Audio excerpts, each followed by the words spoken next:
Hi, this is David, and in this clip what I want to do is just very briefly and inexpertly try to help the student with having a concept of iron metabolism and how to test a patient in suspected cases of either iron insufficiency or iron overload. So this is an inexpert review of iron metabolism for the pre-clerkship medical student and of course anyone else who's interested.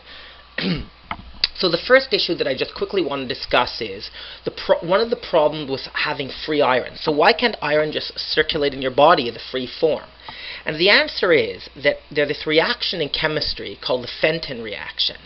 And iron exists in different states of reduction and oxidation. And I always have to go back to the mnemonic, Leo, Ger, which we learned in chemistry, lose electrons, oxidation, gain electron reduction. But basically, oxygen can function as an electron donor or an electron recipient, and it could transfer these electrons or take electrons from products such as hydrogen peroxide and oxygen, and it generates these superoxide forms, these sort of forms which are very chemically unstable. And these are what we call free radicals. So it's dangerous. In other words, iron could create free radicals through a spontaneous reaction called the Fenton reaction. And we can't have these free radicals circulating around the body because these free radicals could damage proteins. They could be very damaging and they could basically damage cellular function. But you need iron. You need iron for the functions of life. So how does the body get around that? So the body's solution is to keep iron tightly bound. To keep iron bound up in proteins, and therefore it can't participate in that chemical reaction, and it's tightly bound, and then it's kept within proteins and is only used for what it's needed for. Before we go into the cycle of how iron homeostasis is maintained in the body, and I'm doing this very simply, I'm basically engaging here in egregious oversimplification, just to make the life of the student easier. But let me just introduce you to some of the cast of characters that are involved in this, we could call it the iron cycle.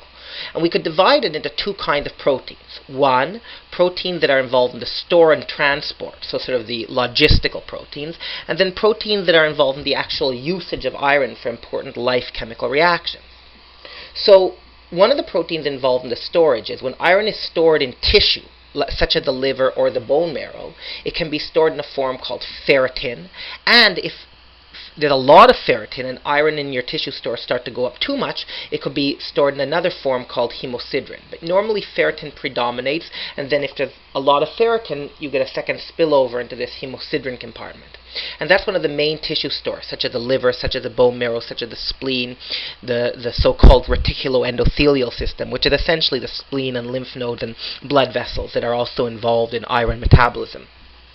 And then iron could actually be transported in the blood plasma. So for example, to take iron from your gut and take it to your bone marrow where it's needed for red blood cell production. So you need to transport, you need a boat to carry that iron, and you just can't let it float free in the blood, as we discussed. So there's a molecule that transfers the iron called transferrin, and it's sort of, you can imagine it's a molecule, and then the iron sits bound in the transferrin. And you can imagine that if there's transferrin, there'll also be a transferrin receptor. But we won't get into that in too much detail here, if any. But basically, just to let you know that there are some characters or proteins involved in the transport, such as transferrin, and the storage, such as ferritin and hemosiderin, of iron. And then, of course, there are proteins where iron is being used. This is the actual usage of iron. So hemoglobin, which we know that iron is part of this protein hemoglobin, it's part of the porphyrin chain that's then, is part of the 4 porphyrin chains per each alpha-2, beta-2 hemoglobin molecule, and that's very important for the oxygen dissociation curve that we won't go into detail, but iron does a great job there. And it's also involved in other proteins such as myoglobin and cytochromes that are important for various body functions, such as oxygen transport in oxidative respiration, and myoglobin, which is a storage form for muscle contraction. We won't go into that into detail here. So there is a cycle of iron in the body, and that's what we'll focus on now. So I'm going to try to egregiously oversimplify this and just highlight the most important highlights. So We eat about 10 milligrams of food containing iron, both in heme-bound forms, which is through consumption of meat, really, and non-heme-bound form, which is more from plant forms. But of that, not all of it's bioavailable. And really, mainly the heme-bound form is bioavailable, but some of the non-heme-bound form is also bioavailable. And of the 10 milligrams that we eat, we take in about 1 to 2 milligrams per day of iron through our gut. And that iron gets into the intestinal epithelial cells in a temporary storage form that I didn't put into this diagram, and then gets transported by the intestinal epithelial cells into the bloodstream, really, but via the boat, the carrier, the bus of transferrin. And then your transferrin is carrying your iron along, and it carries it to the marrow where it's most needed, and these are your erythroid precursors, and they have the transferrin receptor, and they take up the transferrin, and then they say thank you very much. They take the iron and they put it into hemoglobin molecules, and then you have your circulating erythrocytes, your red blood cells, in your hemoglobin. But then after about 120 days or so, your hemoglobin, your red blood cells break down, and the hemoglobin gets released, and it gets eaten up by macrophages that are part of the so-called reticuloendothelial system. These macrophages and other engulfment things that are living in the spleen and in the sinusoids and in small blood vessels, and they take up this extruded hemoglobin. And ultimately, they take the iron and they put it into ferritin, which is in the bodies, in the cytosol of those macrophages and stuff of the reticuloendothelial system. And if once there's a lot of ferritin, it could also be stored as a hemosiderin product. But then, you're going to need to use some of that iron. It just can't sit there in storage. And so transferrin could come to these reticuloendothelial cells and say, give me some of your stored iron, and it'll transfer the iron out into the serum by way of obviously bound in these transferrin molecules that could then take it back to the marrow, to the erythroid precursors where it could be put to use. So that's basically the iron cycle for the purpose of this discussion. So let's imagine one scenario. Let's imagine a scenario where a patient or a person has low iron levels. And that low iron levels could be because of loss of iron to the outside. So one way you could lose iron to the outside is if you hemorrhage out. See, if you hemorrhage into your body, you could always recycle and capture it. But if you hemorrhage out, like a gastrointestinal blood loss, if you lose hemoglobin out this way, then iron becomes depleted. So hemorrhaging out. Or another possibility is decreased iron in. So let's say somebody has a diet, and that's rare in the Western world, but in the developing world it certainly happens, where you could have less iron or less iron bioavailability. So you could have decreased input, or you could have increased output of iron. And those are two possibilities, for example. And so what happens? This is a person who will have iron deficiency. And so what happens? Well, one thing that happens is the total iron in the body, the amount of iron in the body goes down. And that's reflected. And one of the things, by the way, let me just step out of this for a second. I forgot to mention that another site of storage, we mentioned different sites of storage. Another site of storage where transferrin can take iron and sort of leave it in the tissue storage state is in the liver, and it's stored into hepatocytes, once again bound to ferritin. So now let's go back to our case. I'm sorry I jumped out non-discursively. I'm sorry I got out of order there. But okay, so let's imagine the patient who has decreased iron, either because they're bleeding and losing hemoglobin, so this part of the cycle goes out, or maybe the patient's not getting enough intestinal absorption. So what will we see in that patient? Well, one of the things that we'll see is that the amount of total storage of iron in the body will go down. So their ferritin could go down because they're getting less iron stores in their liver. And the ferritin, which is in the liver and in the reticuloendothelial system, leaches into the blood. And so you actually could measure ferritin in the blood, and that gives you an index because there's an equilibrium between ferritin in tissue and ferritin in blood. It gives you an index of your iron stores. And the person who has iron deficiency will have decreased ferritin in their blood, reflective of decreased iron in their stores. But the interesting thing that happens to that person is the marrow, these erythroid precursors, are saying, hey, give me. They're saying, hey, give me iron.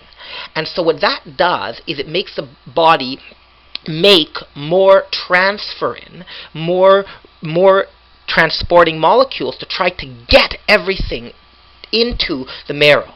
And so in fact, what actually happens with people with iron deficiency is that their transferrin goes up because the body is really eager to transport iron, what iron there is, to the marrow, to the erythroid precursors. So the transferrin goes up, but their total body stores of iron are actually down.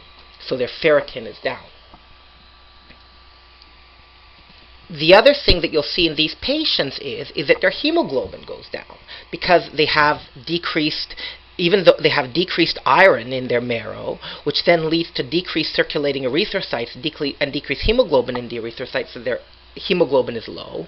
And the erythrocytes have less iron, so the erythrocytes are sort of smaller, and they have what's called a low MCV. And also, even on a blood stain, there's not that much hemoglobin, so we say that they're hypochromic. They don't have as much as hemoglobin to see the red color that you see in the blood smear. So that's what we see in patients with iron deficiency. Just to review, we have decreased tissue stores of iron, so their RES tissue stores and their liver tissue stores are down, and the tissue stores are in equilibrium with the amount of ferritin in the blood, so their plasma ferritin is down, their total iron is down, or their iron in their blood is down. However, their transferrin is up. And also their transferrin is up, and that's a reaction of the body trying to deliver more. However, their hemoglobin is down, and they have an anemia, a low hemoglobin with a low MCV, a microcytic anemia. So that's what happens in cases of iron deficiency. Now let's discuss quickly what happens in iron overload. So in the case of iron overload, in iron overload, how do you get too much iron? And there's really two ways. One is if you give a patient, and we won't get into the complexity of this, but if you give a patient a lot of transfusion, so if you transfuse a patient a lot, even though the blood cells don't stick around, the iron does. And so patients who need a lot of transfusions, you're also giving them iron with the transfusions, and they could develop an iron overload. Or somebody that's taking in too much iron from the gut. Let's say somebody's taking in too much iron supplementation. And that could put you in overload. And the overload, that's called secondary overload, because it's happening secondary to something the patient is doing. It's not a primary function of the body. There also are primary gene defects that we won't get into here that could alter the iron metabolism and make someone go into a state of overload, and that we call primary overload. And both overload, the medical word for it, and we won't go into why here, is called hemochromatosis. So we'll really focus here on secondary overload. In other words, secondary hemochromatosis, cases where people are taking in too much iron, and the two as opposed to the body primarily handling it wrong, which is your primary hemochromatosis. And your two main areas of entry of iron secondarily into the body are through the intestinal absorption and through blood transfusions. Well, what will happen? Well, the first thing is that your stores will go up. So your ferritin will go up, and your ferritin here will go up, and some of that ferritin will leak out into the blood, and so your blood ferritin is up. So your blood ferritin is up. The next thing is that your marrow erythroid precursors are doing well. In fact, they're doing too well. And instead of saying, give me that, now they're saying the opposite. They're saying, enough. I spelled it wrong on purpose. Enough, enough, enough. And that communication happens via the liver, and the plasma transferrin actually goes down. So in this case, your total iron is up, your ferritin is up, and your transferrin actually goes down. And I'll make one other note. There's a lab index called your TIBC, which is how much free transferrin you have. And so in this case, your free transferrin actually for sure really goes down, because number one, the body's saying enough, enough, enough, and it's making less transferrin, and the transferrin that you have has iron on it. So something called your TIBC, which is your iron binding capacity in your blood, your free transferrin, really goes down. But you don't really need to know that. You could think of TIBC and transferrin as the same thing for the sake of this talk. And so the patient with iron overload, the body is saying enough, enough, and so this transferrin, which is your transporter molecule, gets underproduced, gets cut back, and so your transferrin falls down.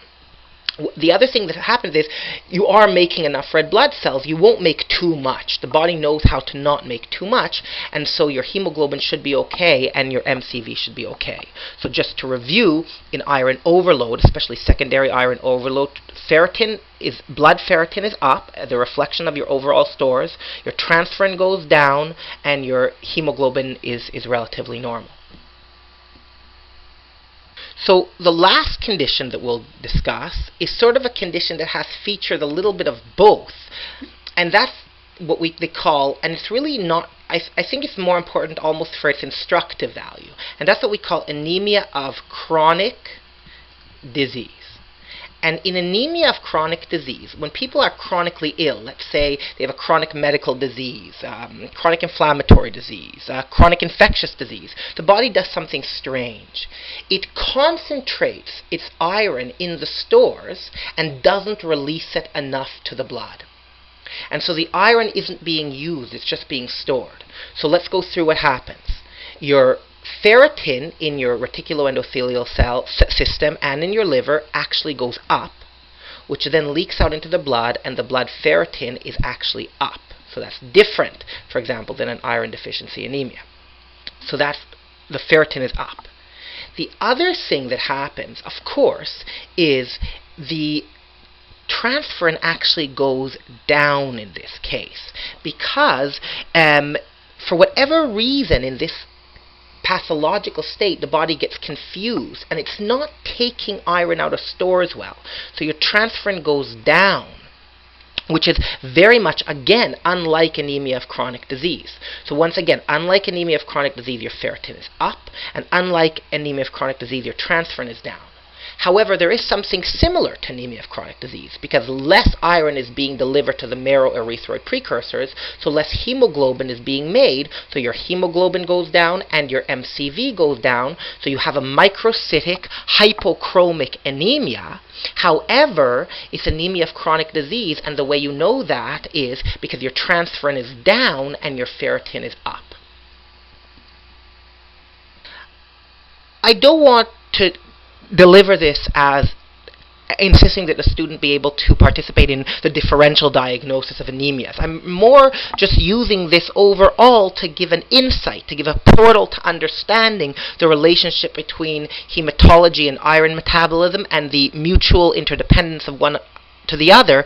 And then when the student progresses, when you progress and get to your clinical situations, and then you increase the complexity, you'll have an overall basis for thinking about how to approach the patients. But I certainly don't want anyone to have a comprehensive approach to the diagnosis of, for the diagnosis of microcytic anemias. Far from it.